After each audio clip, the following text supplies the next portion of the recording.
Moses went up to the top of Mount Pisgah, and God showed him the whole land of Israel. And God said to Moses, "This is the land of which I swore to Abraham, Isaac, and Jacob, saying, I will give it to your descendants. I've let you see it with your eyes, but you may not cross over there." Then Moses, the servant of the Holy One, died there in the land of Moab at God's command. He was buried in a valley in the land of Moab, but no one knows his burial place to this day. Doesn't this seem like kind of an odd way for Moses' story to end?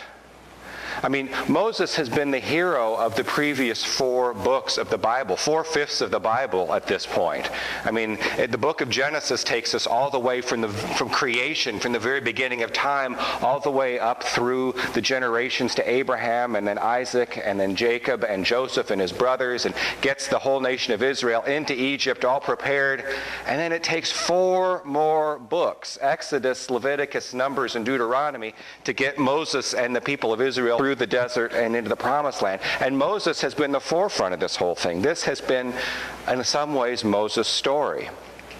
The aim of this whole story has been to get the people out of Egypt, out of slavery, through the wilderness, through all the spiritual and physical risks of the wilderness, into the promised land. That's been kind of the point of the story at this point. And now Moses is going to die quietly of old age. Moses has been the hero. Moses was the one that stared down Pharaoh with God at his back. And more than once, Moses has stared down God when God wanted to burn hot against the people. Moses said, "Okay, God, give me a minute here," and argued with God for the people of Israel. Moses has been the hero. Moses has been the one who talked to God. And now he's going to die in the sight of the Holy Land, of the promised land, without ever crossing over into it, without ever setting foot in it. This just doesn't seem the way we would expect the story of a big national hero to end. I mean, this is the story about how the nation of Israel was founded in the land, and you would expect kind of a heroic story. If I were telling the story about the beginnings of the chosen people, I would imagine a big triumphal procession into Jericho with Moses and Aaron leading the ark in, and all sorts of songs and trumpets and lyres and all sorts of feasting, and that's not what we get. We don't get "they lived happily ever after." We don't get many years of peace and plenty. Even if I was telling kind of a heroic tale, maybe a slightly darker tale, I would expect Moses to die with a little bit more panache of a story there. I mean, dying fighting to defend the Israelites, or being taken bodily up into heaven, for heaven's sake. I mean, that's the way it happened in the Old Testament, right? People didn't die, they were taken up into heaven. Or if he's going to die in his bed, at least give us some good last words, some really pithy thing that he says as he's dying. We don't get any last words from Moses. We get lots of lectures leading up to it, but we get no last words. Instead, Yahweh has the last word with Moses. Yahweh reminds Moses of God's covenant with the people. And then Moses dies without a recorded word anyway. We don't have any record of Moses' final words. So I just find something a little awkward about Moses' death and the way it fits into the story. And it's awkward, frankly, not least because in the old tradition that said that Moses wrote the first 5 books of the Bible, you have this kind of awkward situation where Moses is writing the story of his own death, and Moses is talking about his own funeral. We won't get into that. That's a story for redaction criticism to figure out how that worked. But it's, to me, a little awkward that the one that God handpicked to lead the people, the one whom God has made the promises to for the people, the one that God has worked through doing these signs and wonders, the one that God has favored with God's presence as close as anybody has gotten to God, this guy dies as sort of a footnote to his own story. Yes, Moses died, and we mourned him for 30 days, as was the custom, and then we moved on, and Joshua was leader of the people. It's just sort of brushed over. It's just a little awkward that this guy who has done absolutely everything that God asks, including some pretty remarkable things, doesn't get to enter into the promised land. Maybe it's just me, but I kind of get the feeling that the folks who recorded these stories in the Old Testament are a little bit uncomfortable, find this a little bit awkward too. I mean, I can hear them thinking, okay, if the story says that Moses died at the border of the promised land before he got in, Moses must have done something wrong. Must have offended God somehow. Moses must have messed up, and God is punishing him by not letting him get into the promised land. And so we have these little justifications kind of sprinkled through Numbers and Exodus and Deuteronomy. This story about, well, the reason Moses couldn't get into the promised land was because when God told him to speak to the rock to make water come out of it, he hit the rock instead. Really? This is what he's being punished for? This is why he can't get into the promised land? I mean, it's described different ways that he broke faith with God, that he rebelled against God, that he didn't trust God enough because when God said, speak to the rock, he hit the rock. And the water still came out. If that's rebelling against God, we are all in trouble. I mean, if a little slip of the hand while you're doing God's will is enough to get you thrown out of the promised land, there's no hope for any of us. And I got to tell you, I would be terrified to do anything at the table here if I thought that a slip of the hand was going to get me thrown out of the promised land. Now, this last week, in the lead up to the March in D.C., we got to hear a lot of the words of Dr. King repeated again. And several times, I at least got to hear his famous final speech the night before he died in Memphis, where Dr. King refers indirectly to the death of Moses and to this passage. Dr. King says, well, I don't know what will happen now. We've got some difficult days ahead, but it doesn't matter with me now, because I've been to the mountaintop, and I don't mind. Like anybody, I would like to live a long life. Longevity has its place, but I'm not concerned about that now. I just want to do God's will. And God has allowed me to go up to the mountain, and I've looked over, and I've seen the promised land.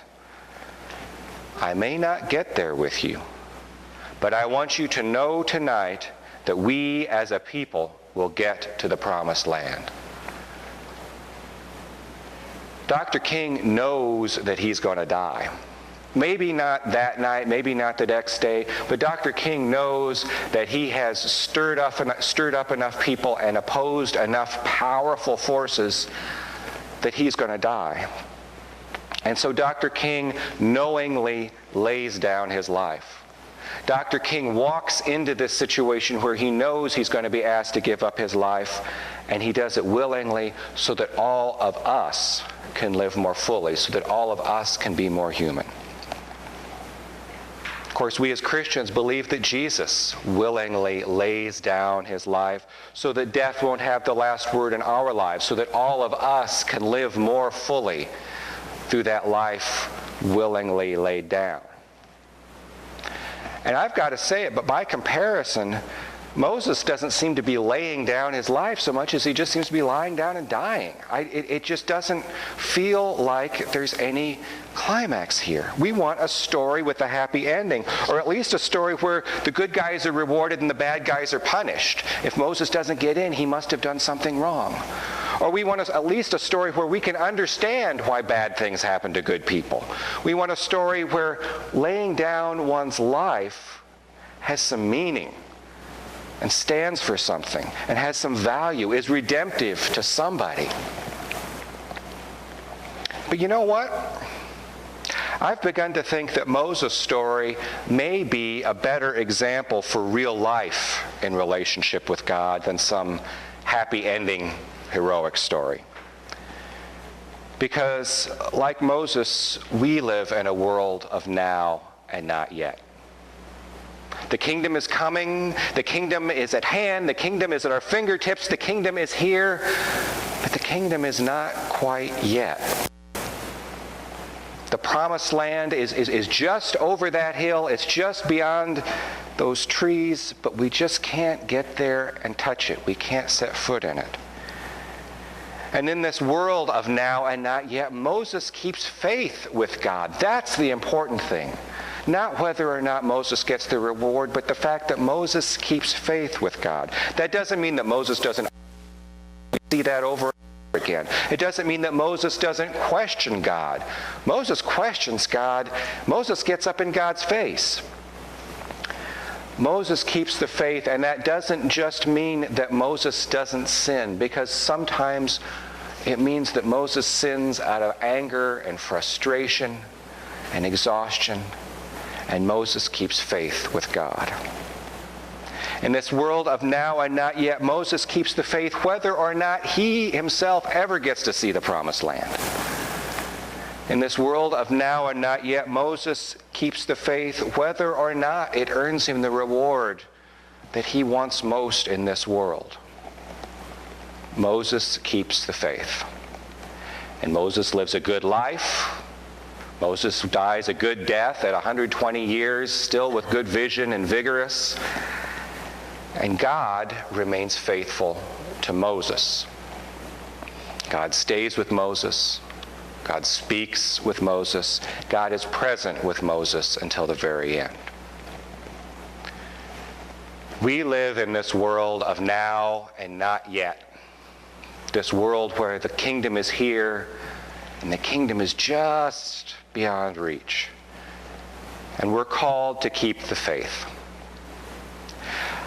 But speaking for myself, I've got to wonder how often do we keep faith with God because we think we're going to get a reward? How often do we keep faith with God because we think it's going to get us into the promised land? Well, I've got to tell you, folks, if we're expecting a triumphal procession into Jericho, we're going to be disappointed. If we're keeping faith because we're expecting to die a hero to the faith, sorry, it's not going to happen for most of us. Hope that doesn't break anybody's heart. If we're keeping faith because we expect to be taken bodily up into heaven at the end of our lives, let me know how that works out for you. I'm really curious to hear. I don't believe we're supposed to keep faith with God because it's more likely to turn out good for us if we do. I don't think that's what keeping faith is about. I believe we're called to keep faith with God because God keeps faith with us. God keeps faith with us in the wilderness as well as in the promised land.